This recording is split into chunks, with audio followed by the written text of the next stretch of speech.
It's time once again for Rick's Horror Movie Review Show.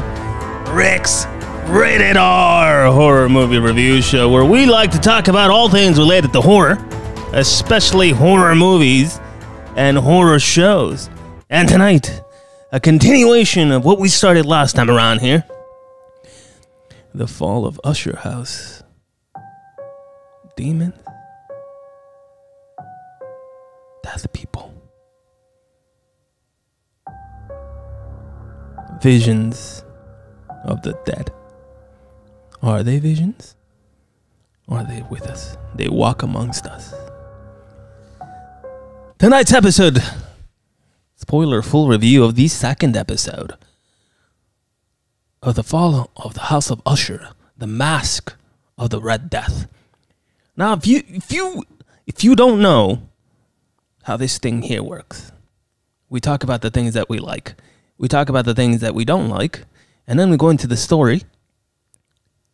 We'll do a plot review and commentary, and then we'll do what? We're gonna give this a rating. That's right, we're gonna give this a rating. Without further ado, let us begin. Let us begin at the beginning. The things I liked. Beautiful cinematography. Well, you just gonna say cinematography, like cinematography? Like the candle thing? I mean, oh my, oh gosh, oh Lord, now I'm the one who's making the mistakes. Cinematography. Like cinnamon sticks. Or did you ever have them cinnamon tun crunch? Oh Lord, did I just say cinnamon tun? Yeah, you did. What is cinnamon tun? Now you know what I mean. I was gonna say cinnamon. Oh Lord, now I'm confused. Cinnamon. Write it slowly. Cinnamon. Cinnamon. Toast. Crunch. That's the one. Yeah, that's exactly the one. I love that cereal when I was a kid. Let me tell you something. You got all that cinnamon in there. You got all that crunch in there. And you got all that toast. Add a little bit of lactose-free milk. I'm sorry, I'm lactose intolerant. I can't have that lactose otherwise. I mean, I don't want to tell you what happens if I have the lactose. I'm going to tell you what happens if I have the lactose. I think I get it. I think the audience gets it too. So no, you don't have to tell us what happens if you have lactose. I mean, I could give you a little snake peek if you run it. That's real funny. No, we're good. We appreciate that. But anyway, we'll do a plot review commentary. We won't do analysis because we're not experts. We just do this shit because we like it. And we're talking about the things I liked. The things I liked. Great cinematography.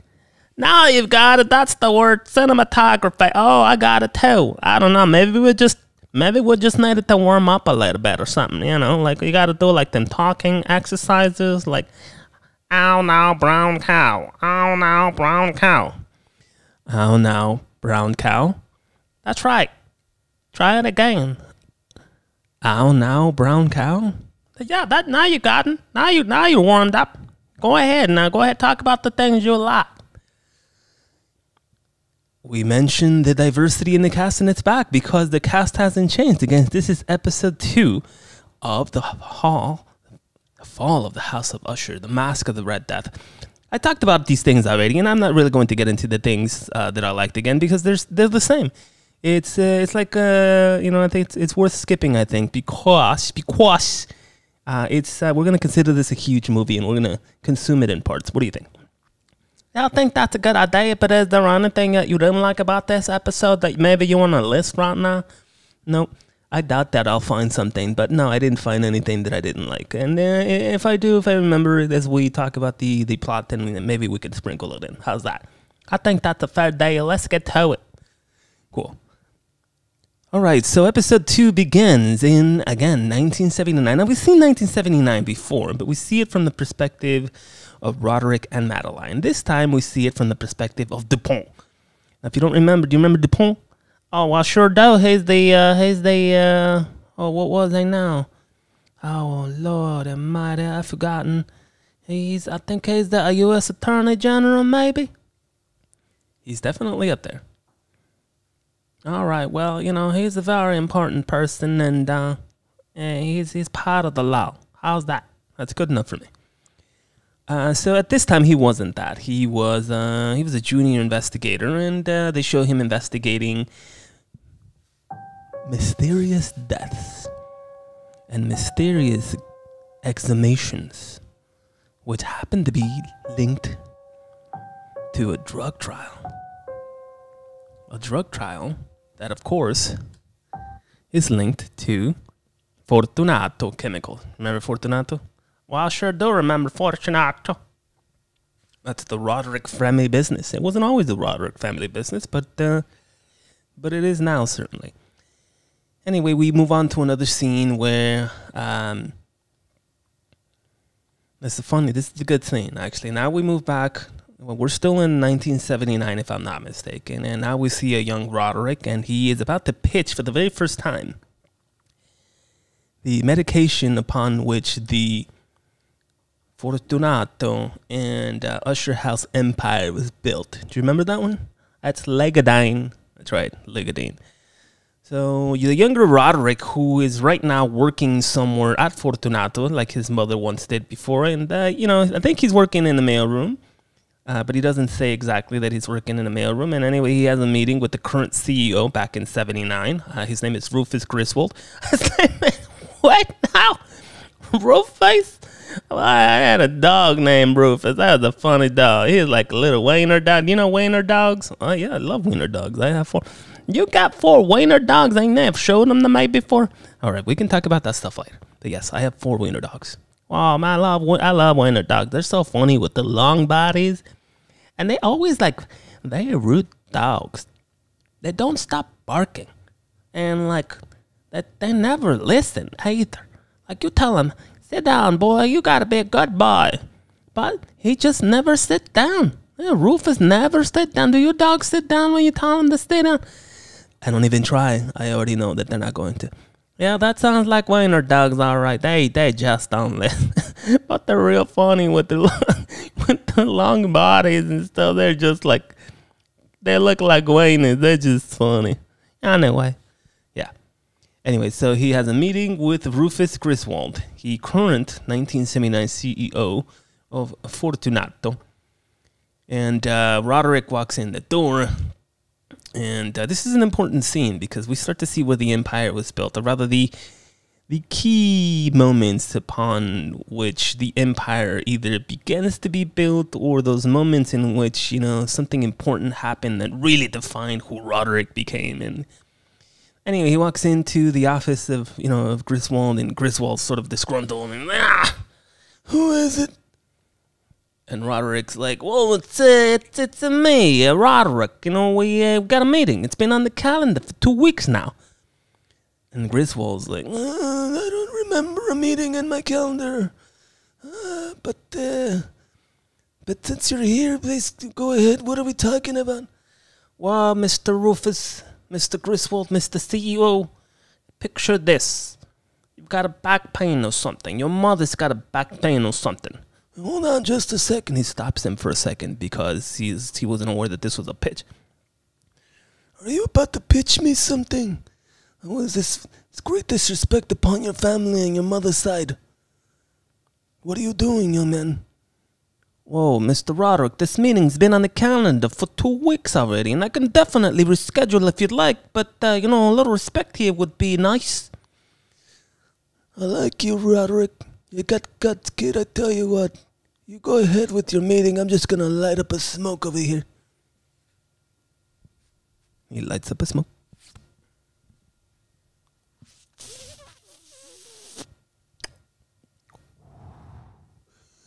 All right, Mr. Roderick, go on right ahead.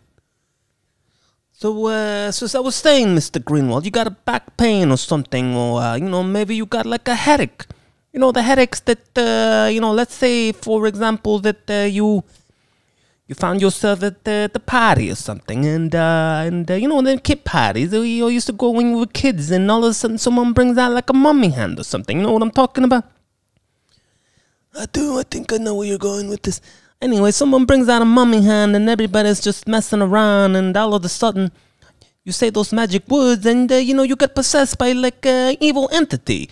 And let's just say that for some reason, you start knocking your head on the side of the table or something. You're like, bang, and bang, and bang, and all of a sudden, sure, the possession is over, but you got a massive headache. What are you going to do now? You going to take some aspirin for that headache? I don't think so.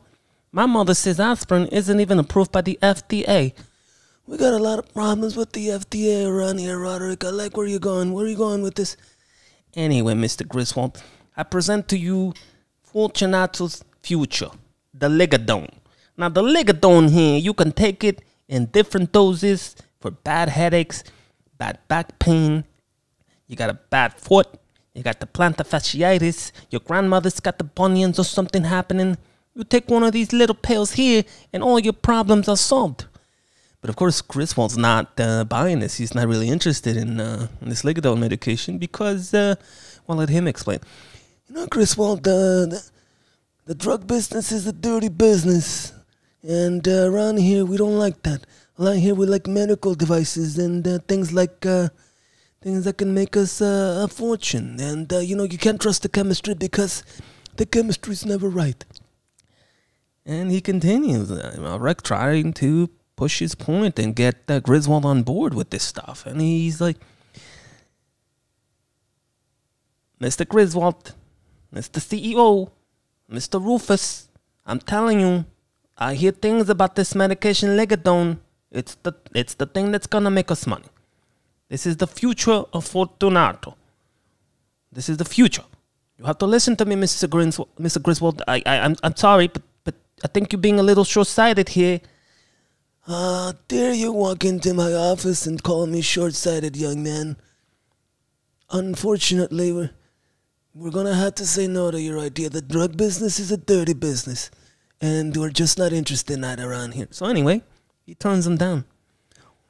And, he goes back to his apartment where his wife, Tamerlane, I think this is the first time we meet. I think this is his first wife. Well, actually, I'm sorry. I think his first wife is Annabelle. Tamerlane is his child. And I think Frederick's already around at this point. So anyway, a couple of his oldest children, and obviously Madeline. And they're just bickering around the table. And he comes home and he tells everybody, well, I told that Rufus clown about the Ligadone, but, he just doesn't see these, he's not a visionary like us. And, I'm a real down on my luck right now. I don't feel good. I don't feel good at all. But, what are we going to do, Maddie? Madeline's like, don't you dare worry. Don't you dare worry, Roderick. I am a computer scientist, and I know the algorithms, and I know what's going to make us money. But don't you dare. Just because that Rufus gentleman, that clown, if I am so bold as to say, does not see the importance of Ligadone, that's not your fault. We're gonna make this happen. And that's it for that scene. But important. They're trying to make a point that it wasn't always easy for Roderick to get his dirty drug business empire off the ground. And yeah, and then we will move back towards the future again, and now it's Dupont. Boy, that was a real long explanation of that saying. I mean, yeah, but I think it's really important. I mean, I liked it. I really did. That's exactly how I remember it being played out. That like spot on impressions you did. They're real good. Thank you. Yeah, I want to be as accurate as I can, and almost using the exact same dialogue that the actors used while I was watching it.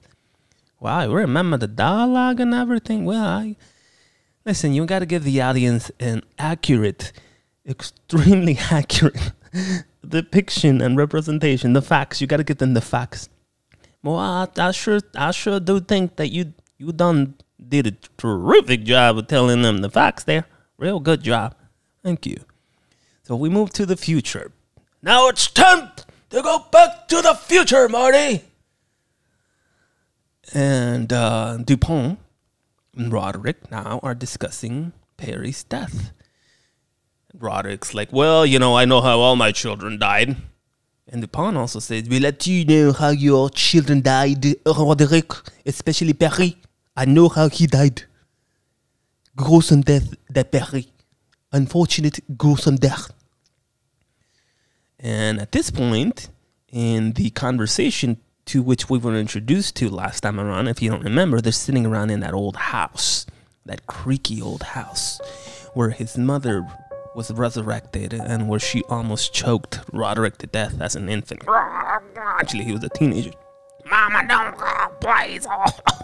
I'm dying, Mama." Anyway, as they have a conversation, you start to see a figure get closer, just a little closer, closer still. Come on, don't be shy. Come on a little closer. It gets to the point where, and it doesn't happen immediately in the scene, but we're just gonna go right with it here. Roderick is suffering from a disease called decadence. Now, if I'm not mistaken, this disease causes hallucinations. And it's important because decadence is a disease that I think, what I described, he was very, very specific in describing. Do you remember the name? I think it was, correct me if I'm wrong, but cerebral autosomal dominant teiopathy with subcortical infrax and leukoencephalopathy. Yeah. I think that's the one. Wow. Well, you know, I know a little bit, dabble a little bit in medical journals. It's just something interesting I like to do on the side. I love science, and medicine is like amazing. Wow, good for you, man. Anyway, I think what happens is one of the symptoms of this disease is hallucinations and visions, and there's not much we can do about it. And this is an important thing to bring up because one of his daughter's experiments, I think it's this heart mesh. The heart mesh, that's right, it's a heart mesh. And they were, if you remember, they were testing it on one of them apes, a chimpanzee, if I'm not mistaken. Yeah, that's right. And they were using this experimental paralyzer as well, right? Which is a no-no.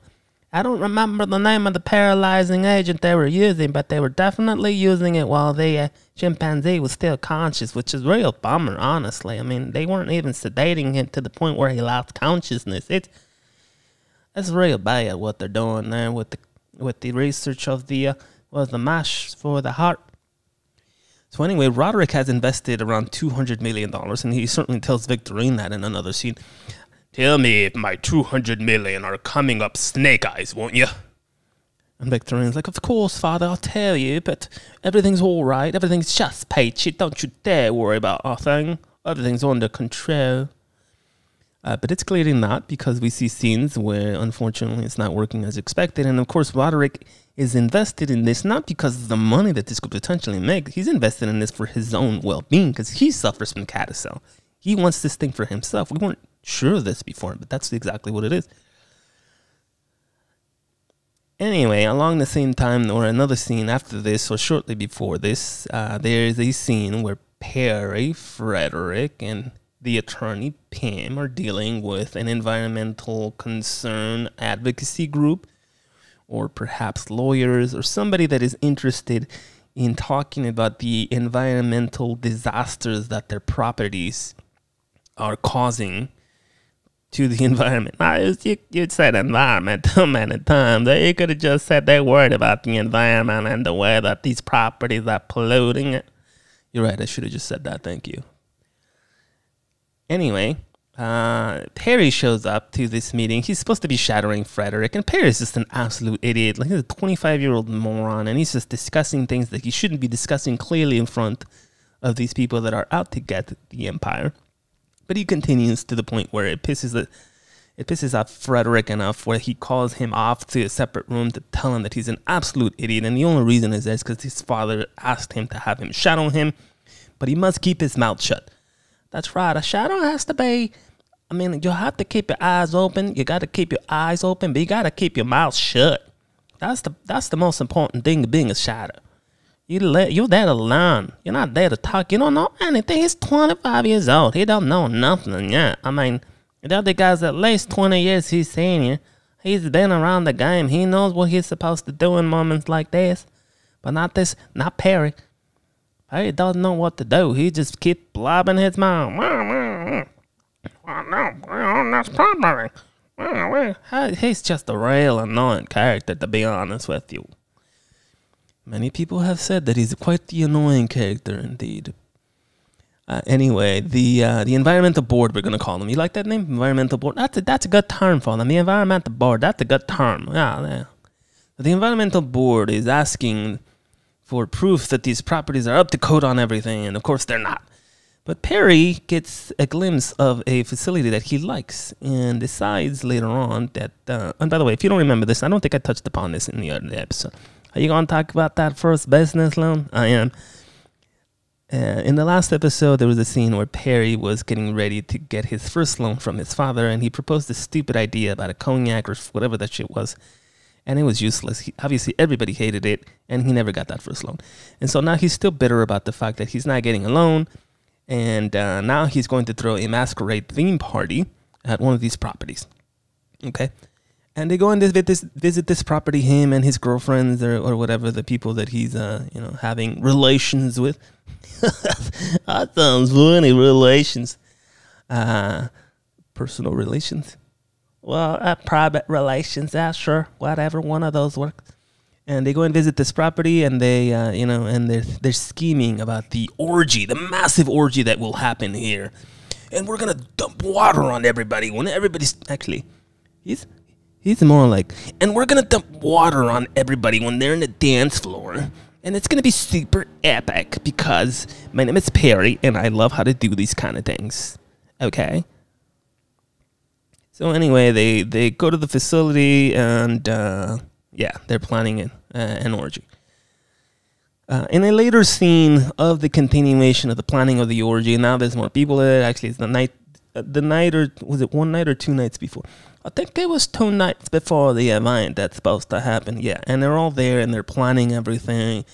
But unfortunately, the big thing, which is the water, isn't working. They're not tied to the main water facilities in the city, and they make a point of telling us this. And eventually, Perry, who's still an idiot, realizes, oh, there's tanks up in the top. Maybe we can just connect the sprinkler system to the tanks up in the top.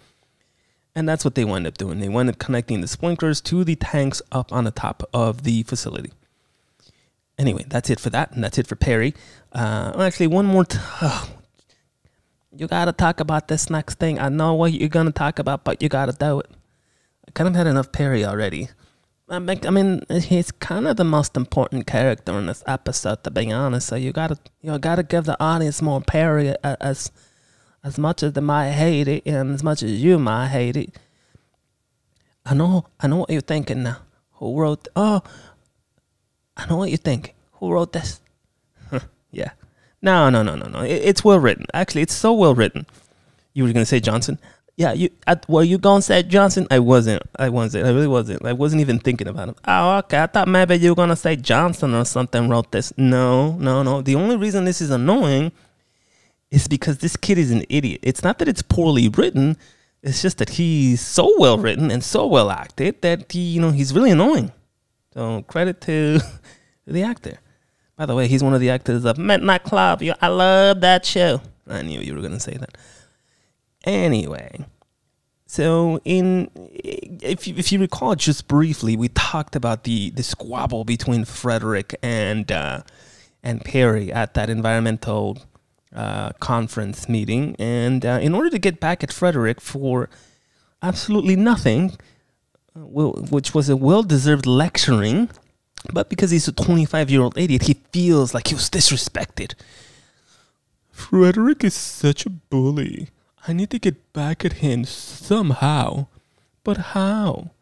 So his master plan to get back at his brother Frederick is to sleep with his wife, his sister-in-law, Morella. So what this clown does... You called him a clown? Oh, Lord, that's so funny. Is it because he winds up wearing that clown mask? I mean, it's not a clown mask, but everybody looks like clowns with their masquerade. I don't know why they thought those things were cool in the old days, but they're real stupid looking to me, if you ask me. I'm sorry if you like masquerade masks. I just don't like them. They're actually kind of scary if you really think about it. Yeah, I have no opinion on them. They don't really, whatever. Anyway, he decides to show up to his brother's house while his sister-in-law is there to deliver some paperwork that regards something to do with the properties, which they spoke about earlier at the environmental conference or the environmental audit. And the sister-in-law answers the door. At this point, we don't know what the real reason for his visit was. The pretense is delivering these documents, but he knocks on the door. Oh, hi, Morella. Is Frederick home? Oh, he's not. Well, I don't think that I really need to speak to him. I can just leave these documents for you. Anyway, I'm planning this totally cool party. And because you're so hot and, I think you should attend or not. But if you do, I'm just going to leave you this cell phone and I'm going to text 66999. You know what that means? It's a funny joke. It's a sexual thing. You can come or not. It's completely up to you. And delivers the phone with the address of the facility, with the promise of texting an address or information about where the orgy will be taking place at a later date. Anyway, we move on to the end game of this episode. So what winds up happening is it's now time for the orgy. The day has arrived. So the guests are lining in, piling in. No cameras, no cell phones, a lot extremely exclusive. Only those with that cell phone that I just mentioned are allowed in. And everything is going just as planned. All the cast and all the characters are there and everybody's enjoying the party, which will eventually turn into an orgy, but only when the water sprinklers are turned on. At this point, Perry sees Verna. Do you remember Verna? Oh, that's Verna from the last character, the scarecrow lady, the raven lady, the bar lady. Oh, that's right. I'm sorry. That's right. Raven. Quote, a raven. And she presents herself to Perry and tells him that he was a victim of consequence, or rather somebody else's actions were consequence. But now he will be consequential, and he has an opportunity to stop what he's about to do. But of course, Perry, I don't know what you're talking about. Do you want to just do it? He has no idea what his Verna has done. And at this point, I think with Verna's representation of death, is she the devil? And I'm a little confused about that myself right now. But she did come in wearing a mask that looked like she's death. Maybe she's death. We'll go with that. And she warns him of the impeding consequences if he continues with his plan.